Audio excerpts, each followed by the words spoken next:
गुरुवार व्रत करने से बृहस्पति देवता प्रसन्न होते हैं। यह व्रत अत्यंत फलदायी है। अग्नि पुराण के अनुसार अनुराधा नक्षत्र युक्त गुरुवार से आरंभ करके 7 गुरुवार व्रत करने से बृहस्पति ग्रह की हर पीड़ा से मुक्ति मिलती है। बृहस्पति व्रत कथा प्राचीन समय की बात है। एक नगर में एक बड़ा व्यापारी रहता था। वह जहाज में माल लदवाकर दूसरे देशों में भेजा करता था। वह जिस प्रकार अधिक धन कमाता था उसी प्रकार जी खोलकर दान भी करता था, परंतु उसकी पत्नी अत्यंत कंजूस थी। वह किसी को भी एक दमड़ी भी नहीं देने देती थी।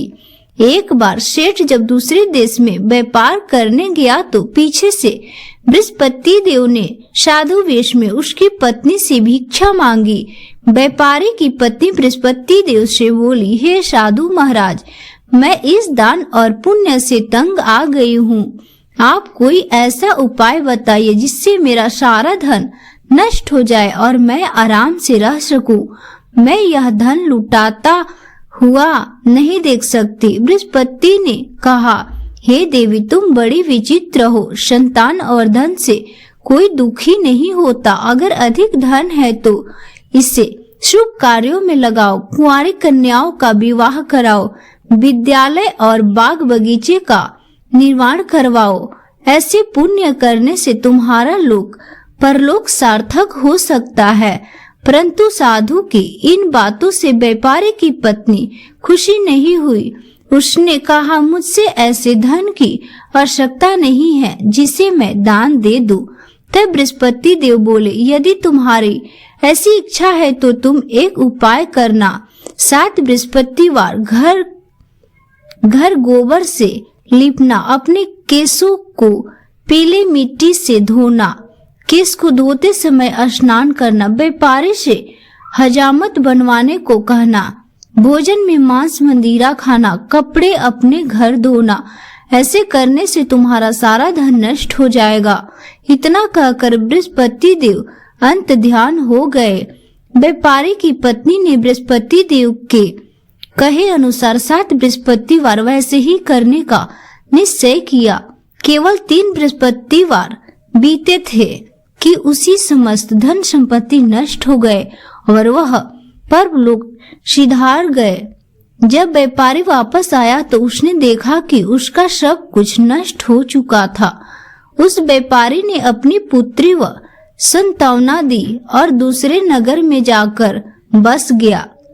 वहां वह जंगल में लकड़ी काटकर लाता था और शहर में बेचता था। इस तरह वह अपना जीवन व्यतीत करने लगा। एक दिन उसकी पुत्री ने दही खाने की इच्छा प्रकट की, लेकिन व्यापारी के पास दही खरीदने के पैसे नहीं थे। वह अपनी पुत्री को आश्वासन देकर जंगल में लकड़ी काटने चला गया। वहां एक वृक्ष के नीचे बैठा अपनी पूर्व दशा में विचार कर रोने लगा। उस दिन बृहस्पति देव आए। तभी वहां बृहस्पति देव साधु के रूप में सेठ के पास गए और बोले, हे मनुष्य, तू इस जंगल में किस चिंता में बैठा है? तभी व्यापारी बोला, हे महाराज, आप सब कुछ जानते हैं। इतना कहकर व्यापारी अपने कहानी सुनाकर रो पड़ा। बृहस्पति देव बोले, देखो बेटा, तुम्हारी पत्नी ने बृहस्पति देव का अपमान किया था, इसी कारण तुम्हारा यह हाल हुआ है। लेकिन अब तुम किसी प्रकार का चिंता मत करो। तुम गुरुवार के दिन बृहस्पति देव का पाठ करो। 2 पैसे के चने और गुड़ का लेकर जल के लोटे में शक्कर डालकर वह अमृत और प्रसाद अपने परिवार के सदस्यों और कथा सुनने वाले में बांट दो। स्वयं भी प्रसाद और चना अमृत ले लो। भगवान तुम्हारा अवश्य कल्याण करेंगे।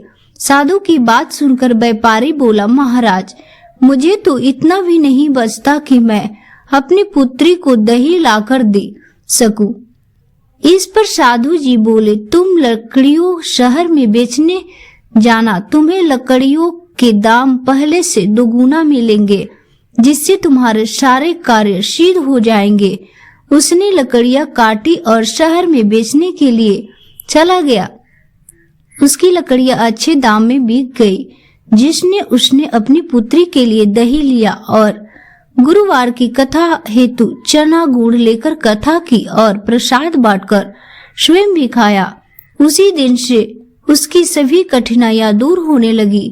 परंतु अगले बृहस्पतिवार को वह कथा कहना भूल गया। अगले दिन वहां के राजा ने एक बड़े यज्ञ का आयोजन कर पूरे नगर के लोग के लिए भोज और आयोजन किया। राजा की आज्ञा अनुसार पूरा नगर राजा के महल में भोज कराने गया, लेकिन व्यापारी व उसकी पुत्री तनिक विलंब से पहुंचे। अतः उन लोगों को राजा ने महल में जा लेकर भोजन कराया। जब वे दोनों लौटे आए तब रानी ने देखा कि उसकी खूंटी पर टंगा हार गायब है। रानी को व्यापार और उसकी पुत्री पर संदेह हुआ कि उसका हार उन दोनों ने ही चुराया है। राजा की आज्ञा से उन दोनों को करवास की कोठरी में कैद कर दिया गया। कैद में पकड़कर दोनों अत्यंत दुखी हुए। वहां उन्होंने बृहस्पति देवता की स्मरण किया। बृहस्पति देव ने प्रकट होकर व्यापारी को उसकी भूल का आभास कराया और उन्होंने सलाह दी कि गुरुवार के दिन कैद खाने के दरवाजे पर तुम्हें 2 पैसे मिलेंगे, उनसे तुम चने और मुनाक्का मंगलवार मंगवा कर विधि पूर्वक बृहस्पति देवता की पूजन करना, तुम्हारा सब दुख दूर हो जाएगा। बृहस्पतिवार को कैद खाने के द्वार पर उन्होंने 2 पैसे मिले। बाहर सड़क पर एक स्त्री जा रही थी। व्यापारी ने उसे बुलाकर गुड़ और चने लाने को कहा। इस पर वह स्त्री बोली, मैं अपनी बहू के लिए गहने लेने जा रही हूँ, मेरे पास समय नहीं है। इतना कहकर वह चली गई। थोड़ी देर बाद वहां से एक और स्त्री निकली। व्यापारी ने उसे बुलाकर कहा कि हे बहन, मुझे बृहस्पतिवार की कथा करनी है, तुम मुझे 2 पैसे का गुड़ चना ला दो। बृहस्पति देव का नाम सुनकर वह स्त्री बोली, भाई मैं तुम्हें अभी गुड़ चना लाकर देती हूँ। मेरा इकलौता पुत्र मर गया है, मैं उसके लिए कफन लेने जा रही थी, लेकिन मैं पहले तुम्हारा काम करूंगी, उसके बाद अपने पुत्र के लिए कफन लाऊंगी। वह स्त्री बाजार से व्यापारी के लिए गुड़ चना ले आई और स्वयं भी बृहस्पतिवार की कथा सुनी। कथा के समाप्त होने पर वह स्त्री कफन लेकर अपने घर गई। लोग ने पुत्री की लाश को राम नाम सत्य कहते हुए शमशान ले जाने की तैयारी कर रहे थे। स्त्री बोली, मुझे अपने लड़के का मुख देख लेने दो। अपने पुत्र का मुख देखकर उस स्त्री ने उसके मुंह में प्रसाद और चनामृत डाल दिया। प्रसाद और चनामृत के प्रभाव से वह पुनः जीवित हो गया।